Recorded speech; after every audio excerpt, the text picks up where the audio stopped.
Hello, and welcome to another episode of The Word for Kids. I'm Jaymie, and I'm guiding you through the book of Genesis in a series of 20 episodes. In the last episode, we learned about Joseph helping Pharaoh. He interpreted his dreams for him and determined that there would be 7 years of abundance followed by 7 years of famine. He suggested Pharaoh put someone wise and discerning in charge of collecting grain during the abundance to prepare for the famine.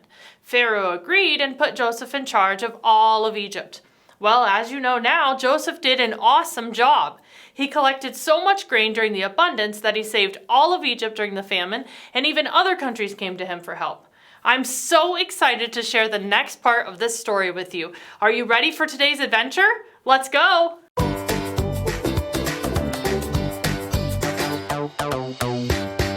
As we've already said, the famine was so great that people from all over were going to Egypt to buy grain.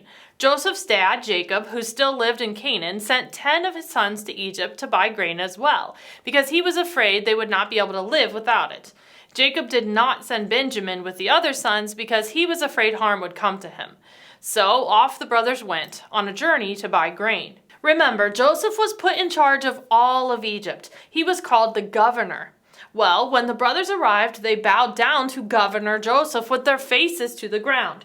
These were Joseph's brothers too, the same brothers who had sold him as a slave and lied about him being killed by animals. Now, Joseph recognized his brothers right away, but he pretended to be a stranger and asked them harshly, "Where do you come from?" They said, "From the land of Canaan to buy food." Then Joseph remembered his dreams about them and said, "You are spies. You have come here to see where our land is unprotected." The brothers replied, "No, we are all sons of one man. We aren't spies, but honest." Oh, that sound means it's time for the word of the day. Honest. Telling the truth and doing what's right. Honest. So the brothers said to Joseph, "We are all sons of one man. We are honest men. We have just come to buy food." Again, Joseph said to them, "No, you have come here to see where our land is unprotected." But they replied, "We are all brothers. There were 12 of us, but the youngest stayed with our father, and one of them is no more."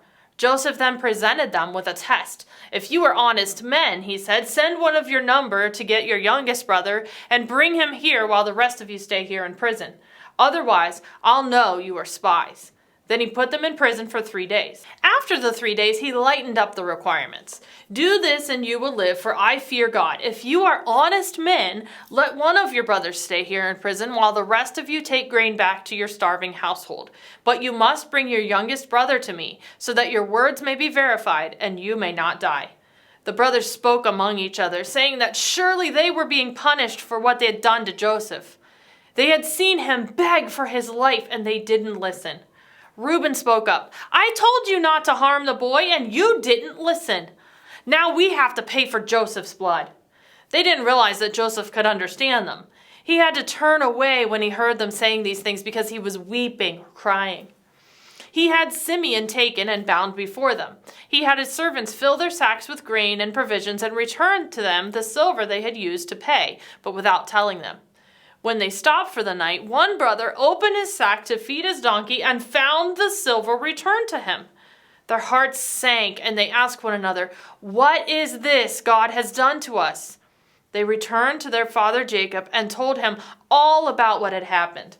That the governor, remember, they still didn't realize it was their brother Jacob, that the governor had spoken harshly to them and treated them as if they were spies. As a result, they had told them about their younger brother, Benjamin, as a way to convince him that they were honest. The governor kept Simeon in prison and sent the brothers back for Benjamin to prove that they were not spies. After they told their father these things, they emptied their sacks and found all of their silver had been returned to them. When the brothers and their father saw all the silver, they were afraid. Their father said to them, "You have deprived me of my children. Joseph is no more, Simeon is no more, and now you want to take Benjamin? Everything is against me." Reuben said to his father, "You may put both of my sons to death if I do not bring him back to you," meaning Benjamin. "Entrust him to me, and I will bring him back to you."